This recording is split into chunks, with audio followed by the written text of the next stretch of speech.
श्री सद्गुरुवे नमः।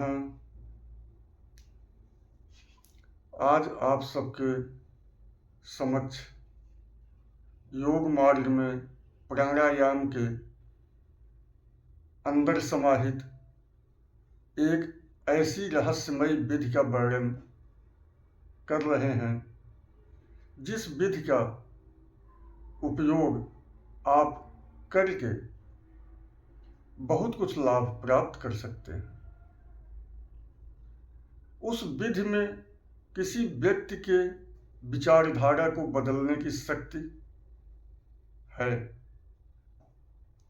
जो व्यक्ति अपने संतानों से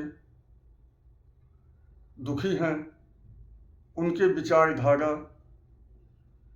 आदि से दुखी होकर रात दिन चिंतित हैं, जो पत्नियां अपने पति से दुखी होकर रात दिन चिंता में डूबी रहती हैं, या पति पत्नियों के चिंता लेकर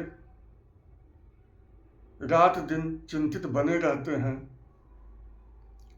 इस विधि का प्रयोग करके उनकी मानसिकता को परिवर्तित किया जा सकता है। जैसे कोई व्यक्ति शराबी है, जुआरी है या गलत मार्ग पर जा रहा है। कोई बच्चा अपने माता पिता की बातों को न सुनते हुए नशाखोरी या जुआ शराब में भटक गया है, उन्हें भी इस विधि के द्वारा सुधारा जा सकता है। जो स्त्रियां बिगड़ चुकी हैं, अपनी मर्यादा को छोड़कर भूलकर जो कार्य कर रही हों, उन्हें भी रास्ते पर लाया जा सकता है।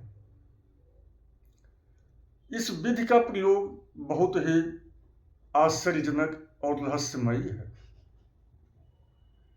इस विधि में आप यह कार्य बड़ी सहजता से, बड़ी सरलता से कर सकते हैं और यह कार्य चमत्कारिक परिणाम अवश्य देता है। जब वह व्यक्ति, जिस व्यक्ति के बारे में आप इस विधि का प्रयोग करें, वह व्यक्ति उस वक्त निद्रावस्था में है, तो वह अत्यंत शीघ्रता से प्रभाव में आएगा। यदि जागृत अवस्था में है, तब भी उस पर प्रभाव पड़ेगा, लेकिन समय ज़्यादा लग सकता है।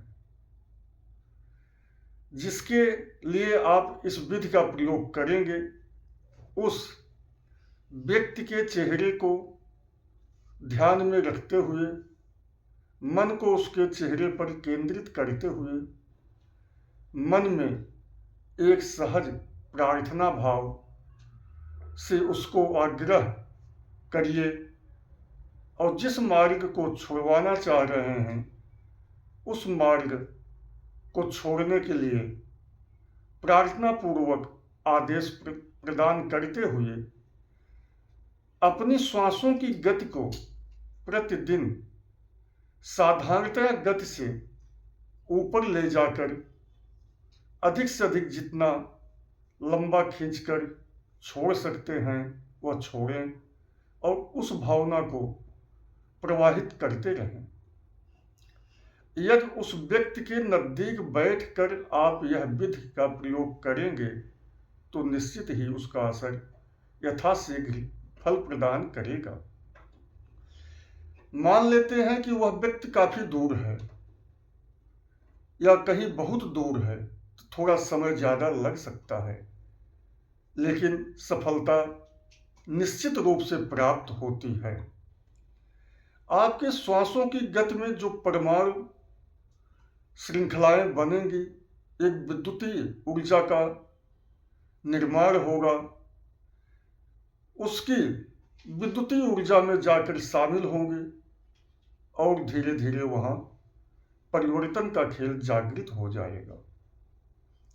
यह ऋषि मुनियों के द्वारा किसी की मनोदशा को बदलने के लिए प्रयोग किया जाता था, लेकिन आप सबसे आग्रह है कि इस विधि का उपयोग सदुपयोग ही करें।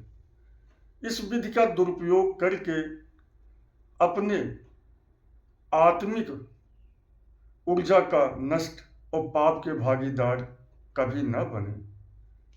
ओ